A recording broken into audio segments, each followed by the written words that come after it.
नमस्कार, आप देख रहे हैं प्राइम टीवी और मैं हूं आपके साथ मुस्कान अजमानी। रुक करेंगे मध्य प्रदेश की बड़ी खबरों का। खबर सागर से है, जहां बंडा विधानसभा चुनाव में स्टार प्रचारक का तांता लगा हुआ है। इसी कड़ी में रक्षा मंत्री राजनाथ सिंह ने बंडा के 12 चौराहे पर जनसभा की। भाजपा प्रत्याशी वीरेंद्र लोधी समेत कार्यकर्ताओं ने फूल मालाओं से रक्षा मंत्री का स्वागत किया है। राजनाथ सिंह ने सभा को संबोधित करते हुए कहा कि भारत सरकार द्वारा किसानों को सम्मान निधि के तहत खाते में पैसे डाले जा रहे हैं, जबकि मध्य प्रदेश सरकार की योजनाओं का भी लाभ लोगों को मिल रहा है।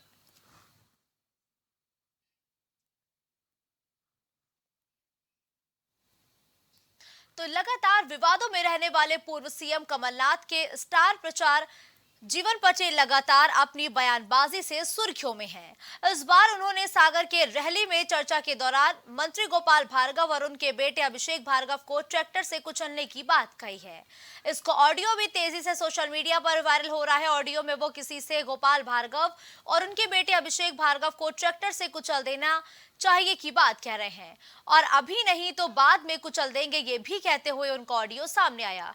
गौरतलब हो कि इसके पूर्व भी जीवन पटेल ने कांग्रेस प्रत्याशी ज्योति पटेल की नामांकन सभा में भी भार्गव और उनके पुत्र को अपशब्द कहे थे, और सरकार बनने के बाद जेल भेजने और आंगनबाड़ी कार्यकर्ताओं के घरों में चूल्हा बंद करवाने के साथ ही जनपद के कर्मचारियों के बच्चे को भूखा मारने और पुलिस वालों का काला पानी स्थानांतरण करने की खुली धमकी दे चुके हैं, जिसका ऑडियो भी जमकर वायरल हुआ था। वही वीडियो वायरल होने के बाद जीवन पटेल ने अपने व्यवहार के लिए माफी मांगी है।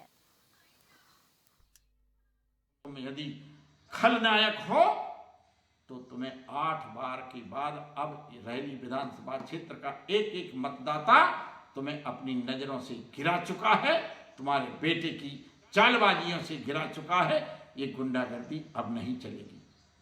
पिछले पंचायतों की चुनाव में 40-50 गाड़ियों को लेकर के तुम किसी गांव में रैली निकालते हो तो रैली तो ठीक है, आम सभा कर रहे हो तो ठीक है, वोट मांगने के लिए तुम 50-50 गाड़ियां ले गए। ये पहली बार हुआ रैली विधानसभा क्षेत्र में, और अभी तुम 100-100 गाड़ियां ले जा रहे हो। एक एक गांव को क्या घेरने जा रहे हो? क्या तुम्हें गांव लूटना है जो 50 से 100 गाड़ियां ले जाते हो? और इसी नादानी का कारण है कि तुमने हमारे प्यारे गुंजोरा के कांग्रेस के कार्यकर्ताओं को जबरदस्ती ले गए और उनको अपनी जान गंवानी पड़ी। इस बात का तुम्हें कोई खेद नहीं? मार दे है गाड़ी को पछाड़ी से मार दे, हमेशा घर बैठ जाओ और हमें चुनाव दिलाना है। कांग्रेस वाला भी वोट कब कर ली बोलता है वो मैं सारे हम कुचल दो चाहिए भार्गव होने उदी को पूरे गांव को। अब कब बचो काई की वोट गाड़ियों से ट्रैक्टरों से कुचल के मार कुचल हैं। आज जब तो 8 दिन बाद कुचल हैं।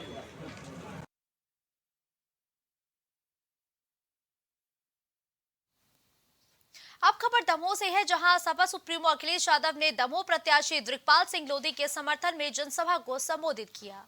जनसभा को संबोधित करते हुए अखिलेश यादव ने कहा कि भाजपा ने नोटबंदी कर हमें और आप सबको लाइन तक में खड़ा कर दिया और ये भरोसा दिलाया कि इस नोटबंदी से देश को सीधा फायदा होगा, भ्रष्टाचार कम होगा, आतंकवाद तक कम होगा, लेकिन हुआ कुछ भी नहीं। आज मध्य प्रदेश में भ्रष्टाचार की एक किताब लिखी जा चुकी है। किताब छोटी है, लेकिन उसमें दिल्ली वालों के घोटाले का हिसाब भी जोड़ दिया जाए तो वो किताब बहुत मोटी हो जाएगी। वही उन्होंने कहा, महिलाएं अगर कहीं असुरक्षित है तो वो मध्य प्रदेश में है। सबसे ज्यादा घटनाएं कहीं हो रही है तो वो मध्य प्रदेश में हो रही हैं। कई मौकों पर जो चुनाव हुए हैं, एक विधायक से लेकर के 6-7 विधायक भी जीते हैं। समाजवादी पार्टी के जीते हुए विधायक दूसरे दलों में भी हैं। समाजवादियों की कोशिश है कि उत्तर प्रदेश और अन्य प्रदेशों के बाद मध्य प्रदेश में भी समाजवादी विचारधारा दिखाई दे, समाजवादी पार्टी से जुड़े लोग चुनाव लड़ें, और हमें उम्मीद है पहले से बेहतर समाजवादियों का इस बार जीतने की संभावना है। माया बनते हैं और गठबंधन टूटते हैं, ये राजनीति में चलता रहता है।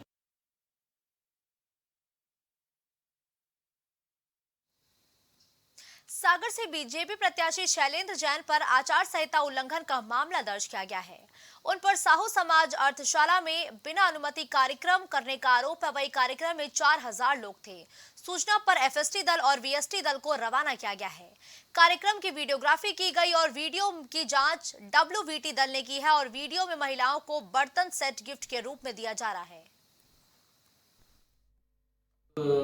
प्रतिवेदन प्राप्त हुआ था एआरओ ऑफिस से, जिसमें उनके द्वारा ये अवगत कराया गया था कि एक प्रत्याशी विशेष के द्वारा आचार संहिता का उल्लंघन किया जा रहा है। बिना अनुमति के एक कार्यक्रम आयोजित हो रहा था, उसमें वो शामिल हुए थे, जिसमें एआरओ के प्रतिवेदन और वीएसटी टीम के रिकॉर्डिंग के आधार पर एक प्रकरण थाना मोती नगर में पंजीबद्ध किया गया है, जो आचार संहिता के उल्लंघन से संबंधित है।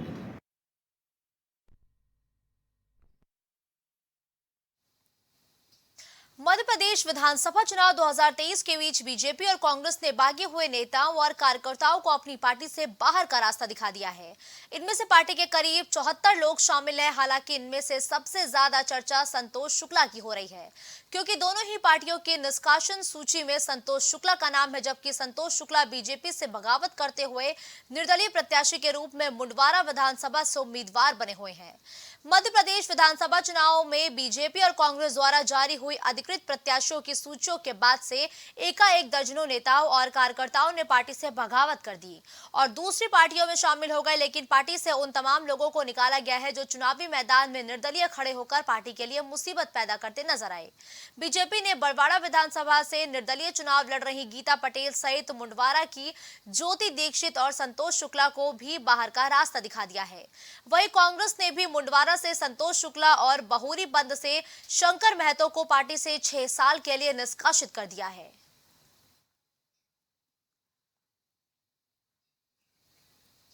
खबर सागर से है, जहां रेहली थाना क्षेत्र के बगरोन बरखेरा जूना के बीच भाजपा प्रत्याशी गोपाल भार्गव का प्रचार वाहन पलट गया है। हादसे में प्रचार वाहन में सवार 1 दर्जन कार्यकर्ताओं में से 3 लोगों की मौके पर ही मौत होने की बात कही जा रही है। वहीं 10 लोग गंभीर रूप से घायल हो गए। घायलों को इलाज के लिए 108 एम्बुलेंस की मदद से निजी अस्पताल में भर्ती कराया गया है। तीनों मृतक गुंजोरा ग्राम के निवासी हैं, जिसमें 2 सगे भाई शंतु अहिरवार, राजेश अहिरवार और तीसरा उनका पड़ोसी लखन अहिरवार है। हालांकि पुलिस ने अभी तक इसकी पुष्टि नहीं की है। घटना के बाद सोशल मीडिया पर एक वीडियो वायरल हुआ है, जिसमें घायल लोग रास्ते में पड़े हुए हैं। वहीं रोड पर प्रचार सामग्री भी बिखरी हुई नजर आई है। घटना के बाद बीजेपी प्रत्याशी गोपाल भार्गव के बेटे अभिषेक भार्गव सभी को लेकर सागर के एक निजी अस्पताल पहुंचे, जहां हर संभव इलाज की व्यवस्था करने का आश्वासन दिया गया है। हमारे रेहली विधानसभा क्षेत्र में एक दुखद हादसा हुआ है। भारतीय जनता पार्टी के प्रचार का काफिला जा रहा था। जो प्रत्याशी हैं गोपाल भार्गव, उनके पुत्र अभिषेक भार्गव 70-80 गाड़ियों का काफिला लेके क्षेत्र में घूम रहे थे। जूना से बगरौन की तरफ जा रहे थे तो एक गाड़ी अनियंत्रित होकर बोलेरो गाड़ी पलट गई। बड़ा ही भीषण हादसा हुआ, जिसमें लगभग 11-12 लोग सवार थे और बाकी सारे लोग घायल हुए हैं। 9 से 10 लोग अभी वहाँ राय हॉस्पिटल सागर में भर्ती हैं और 3 लोग जो कि गुंजोरा के थे, एक ही परिवार और ख़ानदान के थे, एक लखन अहिरवार और 2 सगे भाई, एक संतु अहिरवार और राजेश अहिरवार, दोनों सगे भाइयों की मृत्यु हो गई। ऐसी 3 अंत्येष्टियाँ एक साथ गुंजोरा ग्राम में आज निकली हैं। हजारों की संख्या में ग्रामीण क्षेत्र के लोगों ने, गुंजोरा के वासियों ने, रेहली क्षेत्र के लोगों ने उन्हें अंतिम विदाई दी है। हम सभी कांग्रेस परिवार की ओर से मैं परमपिता परमात्मा से प्रार्थना करता हूं कि मृत आत्माओं के लिए अपने श्री चरणों में स्थान प्रदान करें।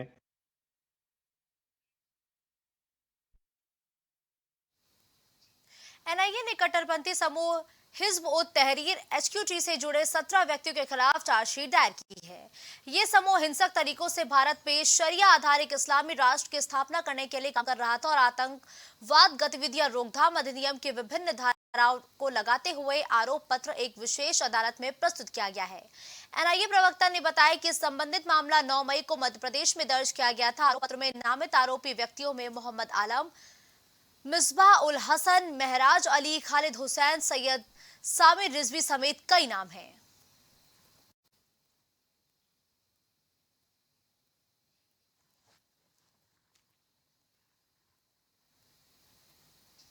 इस बुलेटिन में फिलहाल के लिए बस इतना ही। देश और दुनिया की तमाम बड़ी खबरों के लिए आप देखते रहिए प्राइम टीवी।